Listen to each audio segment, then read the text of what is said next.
Et salut à toi, très très heureux de te retrouver pour la deuxième vidéo du défi une vidéo par jour pendant un an. Aujourd'hui on va parler de handicap et surtout du plus gros mensonge et la plus grosse erreur concernant le handicap. Je suis Jason Gerbert, je suis coach conférencier en reconnexion de soi. Et aujourd'hui en fait je te parle de ce sujet parce que ça me concerne au premier chef, déjà parce que je suis né avec un handicap et que j'ai réussi à le transformer, en faire un allié, en faire une force.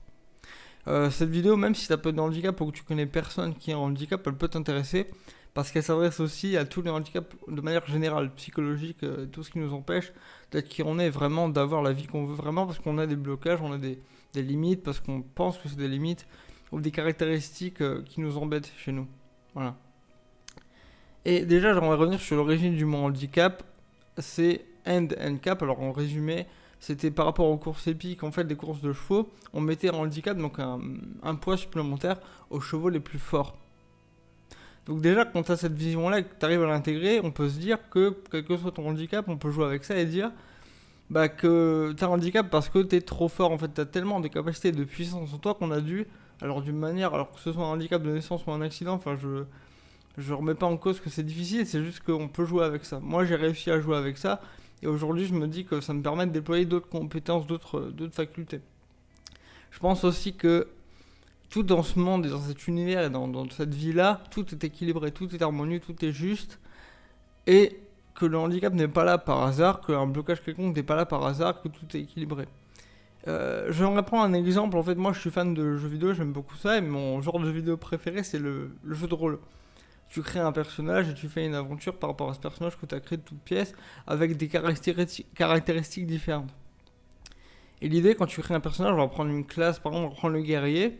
Souvent, le guerrier, il a beaucoup de force, il a beaucoup de résistance, de défense, mais il n'est pas très bon en tout ce qui est agilité, vitesse, intelligence, etc. Voilà. Et ben, dans la vie, c'est pareil. Moi, je me dis que, que le handicap, ça, effectivement, c'est un handicap sur certains points, et c'est souvent ce qu'on voit en premier, parce que on se base par rapport à une norme, par rapport à une norme quelconque, et on se dit, s'il te manque une faculté, que ce soit moteur, que ce soit par rapport à tout ça, c'est un problème.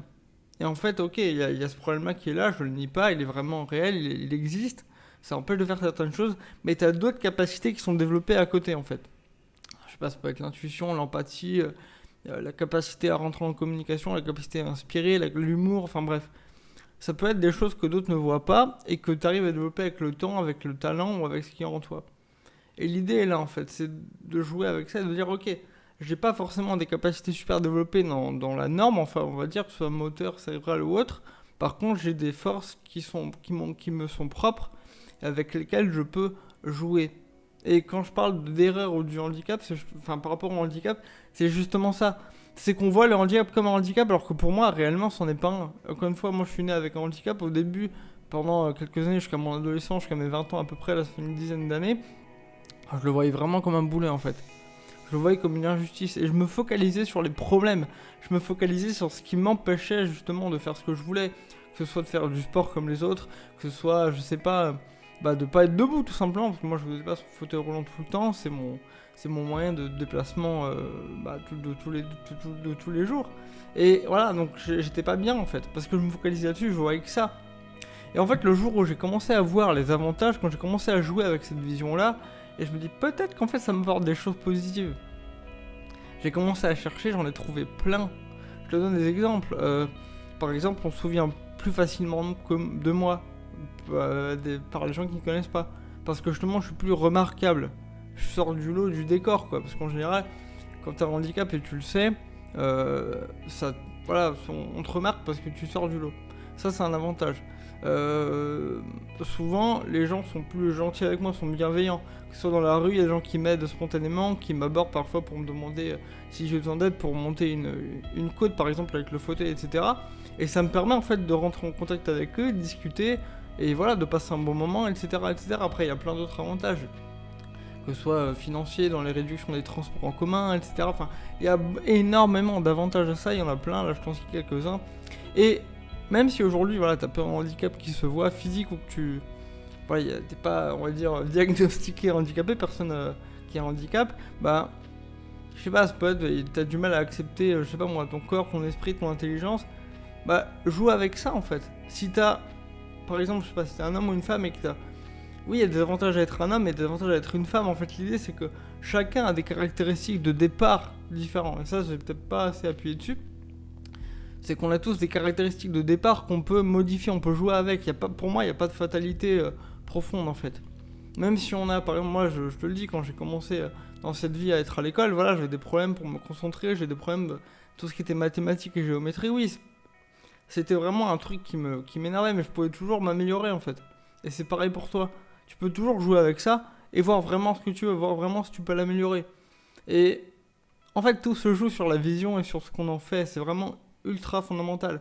Aujourd'hui, si tu juges que tu as une de tes caractéristiques, soit physique, psychologique ou de compétences, qui ne te va pas, regarde ce que tu as déjà, regarde la puissance que tu as, que ce soit encore une fois, sur ta faculté, je sais pas, à réfléchir, à entrer en contact avec les autres, à dessiner, à créer, peut-être que tu es un artiste dans l'âme, mais que tu l'occultes parce que tu veux autre chose, tu tournes vers ce que tu n'as pas, ou tu vises le manque, et en fait tout est là.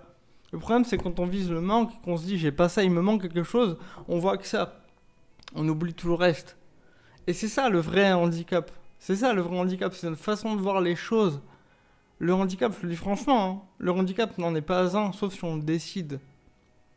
Ça, c'est vraiment un truc que j'ai intégré depuis quelques temps maintenant, et qui a vraiment littéralement transformé ma vie. Et j'ai pas la prétention voilà, de dire que oh là, là, ça va changer ta vie si tu fais pareil. Je pense que si. Mais chacun est à son niveau, on va dire, à son stade de vie.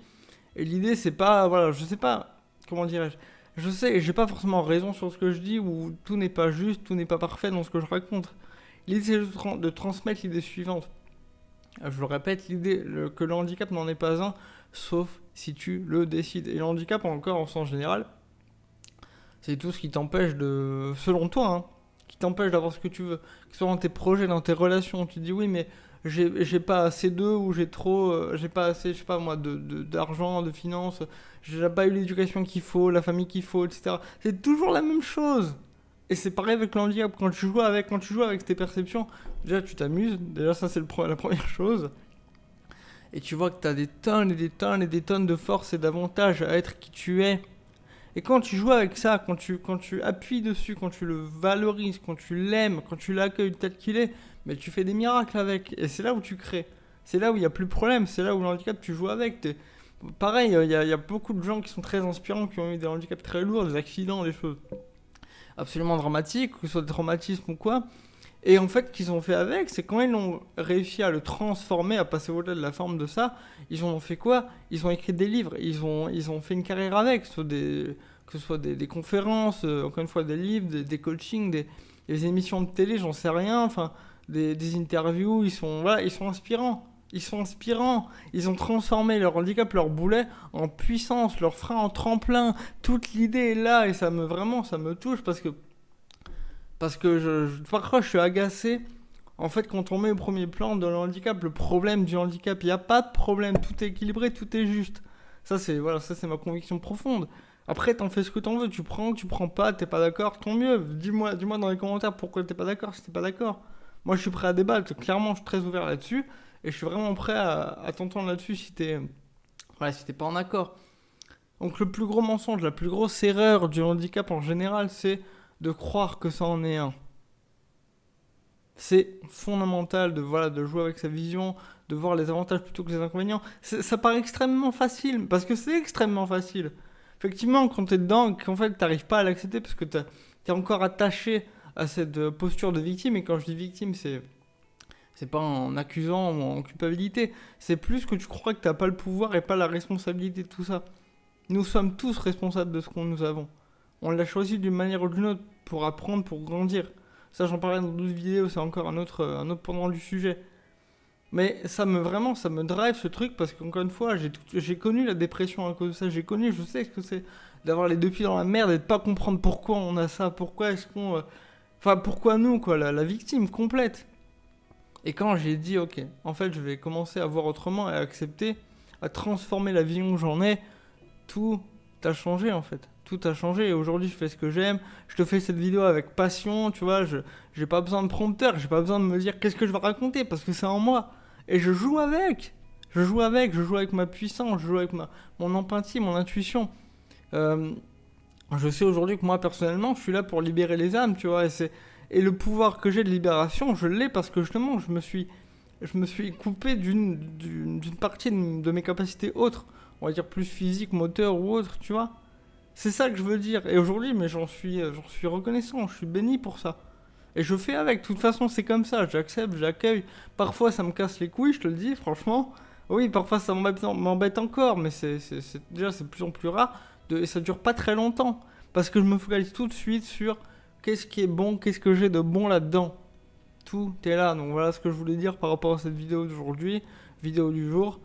Encore une fois, si elle t'inspire, n'hésite pas à mettre un pouce bleu si elle t'a plu, à la partager si tu penses que ça peut parler à quelqu'un de ta famille, de ton entourage, handicap ou pas, à commenter, voilà, si tu as des choses à dire là-dessus, n'hésite pas, je suis comment dirais-je, ouvert, pardon, à la discussion, à tout ça. Donc voilà, oui, petit rappel aussi, je suis en train de créer ma formation, ma première formation, enfin, premier contenu en ligne qui arrive bientôt, et j'ai créé un sondage, voilà, qui réunit quelques questions pour m'aider à aiguiller. Qu'est-ce qui t'aiderait le plus en ce moment pour donner le meilleur contenu, la meilleure valeur de tout ça?